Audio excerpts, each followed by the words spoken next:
Good morning, students.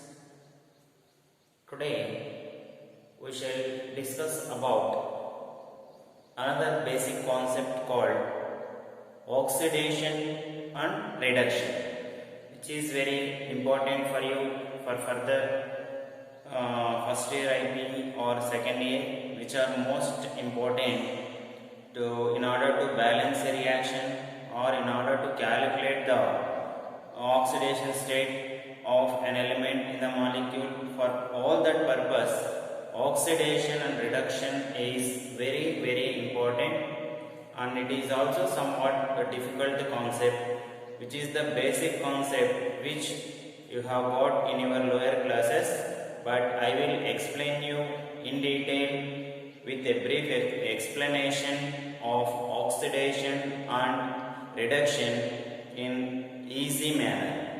So our today's concept is oxidation and reduction.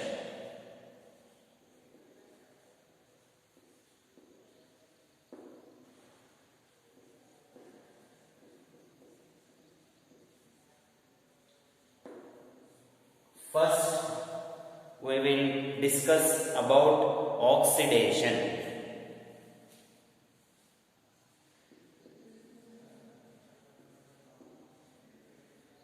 So, we can define the oxidation in various ways, in different ways. So, I will explain the term oxidation in different cases by giving an exact definition and with suitable example. So, first one, on the basis of electronegativity, or on the basis of or in terms of hydrogen and oxygen, we can define oxidation. So first one, in terms of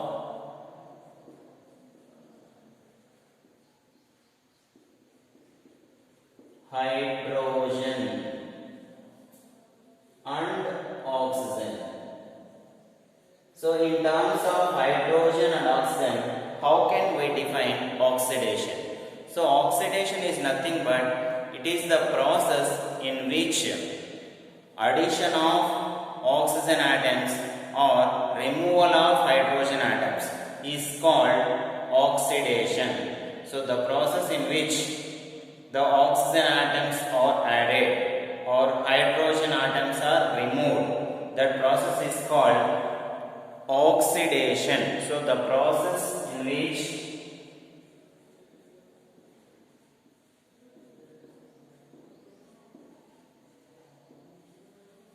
the addition of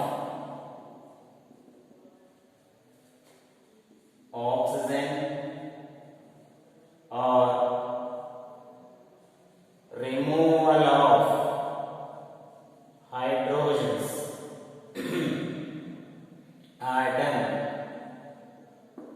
is called oxidation. So the process in which addition of oxygen or removal of hydrogen atom is called oxidation. For example, if we take formation of carbon dioxide, C plus O2 gives rise to CO2. In this equation, oxygens are added to carbon and it forms CO2. What happened in the equation? Oxygens are added. So such type of reaction, this is called oxidation. This process is called oxidation. Why? Because we are added oxygen to carbon, then it has formed CO2. In this way we can give various examples. Formation of magnesium oxide. Magnesium combines with oxygen to form MgO. Zinc combines with oxygen to form ZnO. Like that we can give various examples. So in terms of hydrogen and oxygen, how can we define the process in which addition of oxygen, we are added oxygen, or removal of hydrogen? I can give another example. So CH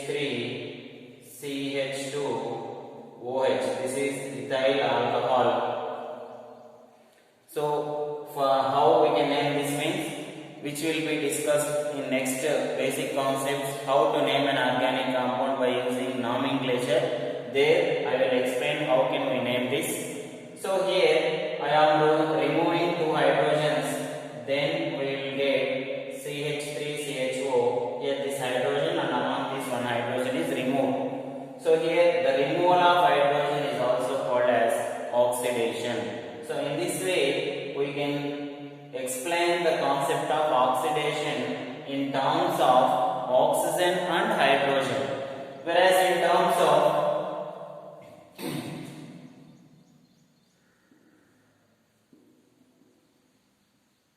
electronegativity and electropositivity. How can we define the oxidation in terms of electronegativity or electropositivity? So the process in which addition of electronegative element or removal of electropositive element, that process is called oxidation.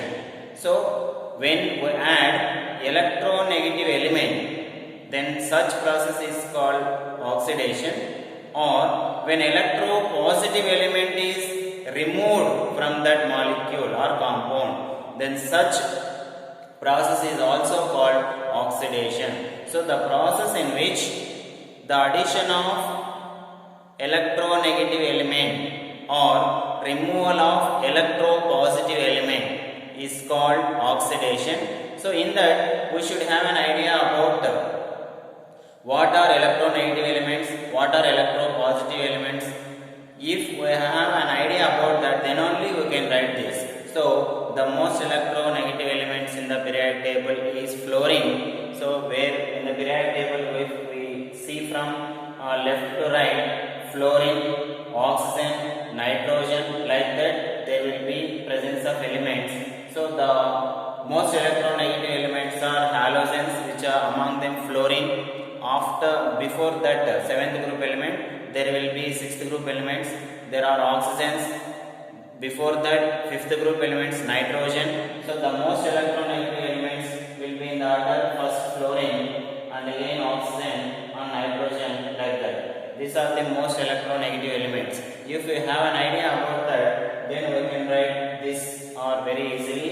Here fluorine, chlorine, bromine, iodine, all these are most electronegative elements. After that these are seventh group elements, these are sixth group elements, and these are fifth group elements.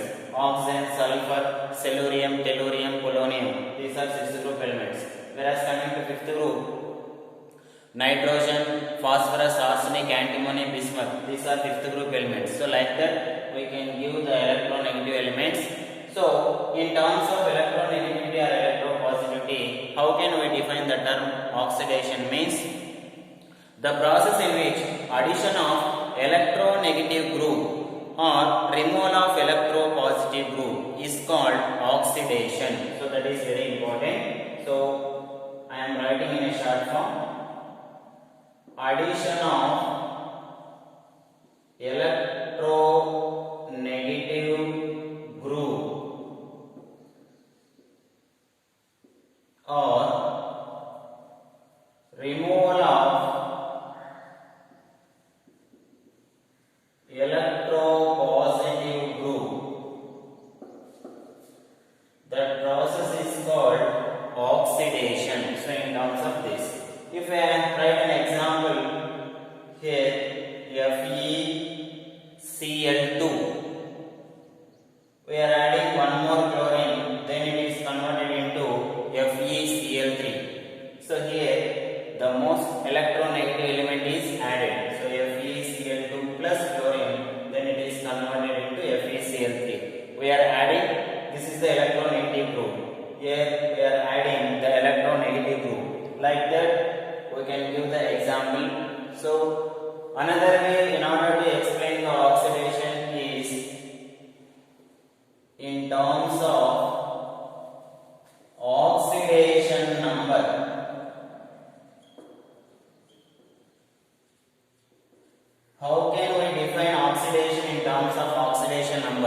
So in terms of oxidation number, it is the process in which increase in oxidation number of an atom or ion. If the oxidation state of an atom or ion is increased, then that is called oxidation. So increase in oxidation number of atom or ion, then that is called oxidation. See here, for example, we may write various things. 2Br minus gives rise to Br2. So here, for this the oxidation number is -1. For this it is 0. If we do not have anything positive or negative on that, the valency of that molecule or an atom is 0. So here we are having -1. So the oxidation number for this is -1 and for this is 0. So here what happened to oxidation number? It increased from -1 to 0. So the increase in oxidation state is called oxidation. So how can we calculate the oxidation number means, which will be discussed in the lesson called stoichiometry in detail in first year. For now, for understanding purpose, you keep it in your mind that the thing or the species or the ions which contains the charge on it can be taken as its oxidation number. For now itself, that's all. For single molecule I am telling. For single molecule, so the power, if it contains any charge on it in the power, that should be taken as an oxidation number. That is the concept. And also here Fe plus 3 or plus 2 to Fe plus 3. Here see the oxidation number. Here for this oxidation number is plus 2 and here 3. What happened oxidation number? There is an increase in oxidation number. Such type is called as oxidation. So the increasing in the oxidation number is called oxidation. And again, in terms of electrons, also we can define the term oxidation, which is nothing but loss of electrons. Loss of electrons is called oxidation. So the loss of electrons is called oxidation. So here how can we explain it? For example, here Cu is converted into Cu plus 2. Here the plus 2 indicates what is the meaning of that means it has loosened 2 electrons. If we write plus 1 here, it has loosened 1 electron. If you write plus 3 here, it loses 3 electrons. From where it loses electrons? Generally, what are electrons means the number of electrons or protons together. The total number of protons or electrons, all such of them which comes in atomic number or mass number. So what is the definition for atomic number? The number of protons or electrons present in an atom is called atomic number. So generally, if an atom has atomic number 12, it means that it has 12 electrons. So it may loses or gains. That is nothing, or that is another topic. It may gain electrons or it may loses electrons, which depends upon its stability. So here copper loses electrons. Here copper is losing 2 electrons. That loss of electrons is called oxidation. And also Zn gives rise to Zn plus 2 electrons, which is nothing but here 2 electrons are lost from the zinc. One important thing is, if electrons are present to the right side of the arrow mark, if electrons are present to the right side of the arrow mark, which is nothing but it undergoes oxidation. That is not in the theory of chemistry. For understanding purpose I am telling you. If electrons are present to the right side of the arrow mark, we can conclude that that process is oxidation. If electrons are to the left side of the arrow mark, this is the arrow mark, left side of the arrow mark, then it undergoes reduction. That will be discussed in the next class. So these are the 4 important definitions which we can explain about the topic called oxidation. Thank you.